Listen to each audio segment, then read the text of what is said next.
वारिस पठान जी, रिजू दत्ता कह रहे हैं आप लोग चुनावी मुसलमान हैं। एक सेकंड, वो कह रहे हैं आप लोग चुनावी मुस्लिम हैं।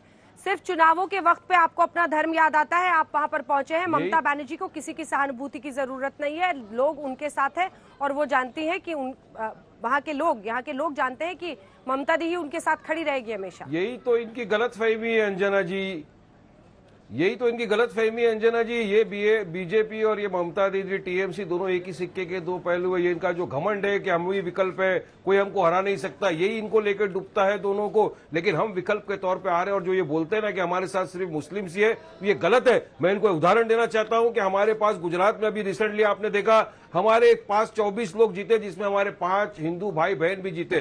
क्यों हमको वेस्ट बंगाल का हिंदू भाई हमारे को वोट नहीं देगा? क्यों ब्राह्मण हमको वोट नहीं देंगे? क्यों आदिवासी दलित हमको वोट नहीं देंगे?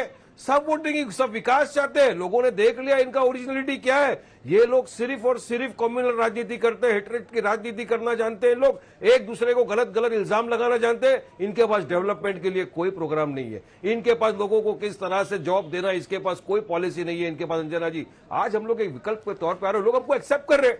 बिहार में एक्सेप्ट किया, हमको 21 जगहों पे लड़े, 5 हमारे एमएलए जीत कर आए। गुजरात में 40 जगहों पे लड़े, 24 हमारे कॉर्पोरेटर जीत कर आ गए। हिंदू भाई बहन हमारे जीत के आ रहे, हमको हमारा हिंदू भाई बहन भी वोट दे रहा है, तो इनको तकलीफ हो रहा है। अरे भाई साहब, आपका पूरा पर्दा फाश हो गया लोगों के सामने कि आप सिर्फ हेटरेट की राजनीति चला रहे हो, आप डिविजिव पॉलिटिक्स कर रहे हो, आप सिर्फ देश के अंदर कम्युनल फेडरल की बात करते हैं, आप डेवलपमेंट की बात नहीं करते। आपके पास कोई मुद्दा नहीं रह गया कि आप किस तरह डीजल पेट्रोल गैस का भाव नीचे लाएंगे। आप सिर्फ महिलाओं का अपमान कर सकते हो, महिलाओं को सम्मान आप नहीं दे सकते। आप महिला एम्पावरमेंट की बात कर सकते हो, वो सिर्फ जुमले ही जुमले। हमने महिलाओं को देखा है अंजना जी, कल पुलिस की लाठियां खाते हुए बिहार असेंबली के बाद हमने देखा है, पूरे विजुअल्स आप तमाम के सामने। तो क्या यही महिलाओं का सम्मान रह गया? आज अगर पुलिस हमारे एमएलए को जूते मार रही है तो हमारा देश तो बदल रहा है अंजना जी।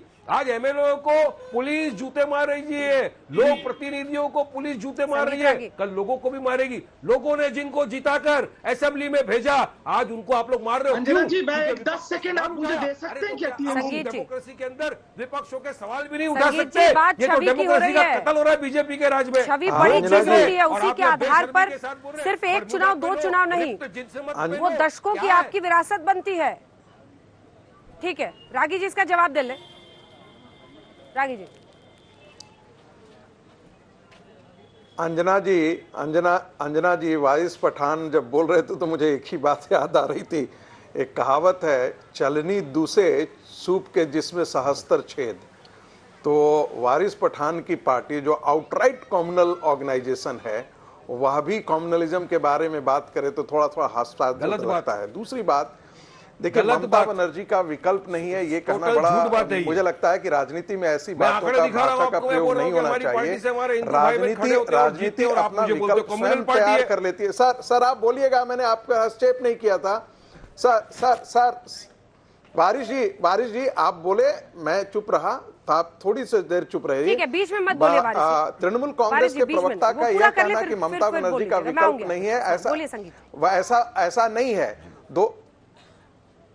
2019 के चुनाव में ही जो भारतीय जनता पार्टी को वोटों का प्रतिशत मिला, वो बताती है कि एक विकल्प के तौर पर भारतीय जनता पार्टी वहां पर खड़ी है, आपसे नेक टू नेक फाइट में थी मतों के प्रतिशत को लेकर के।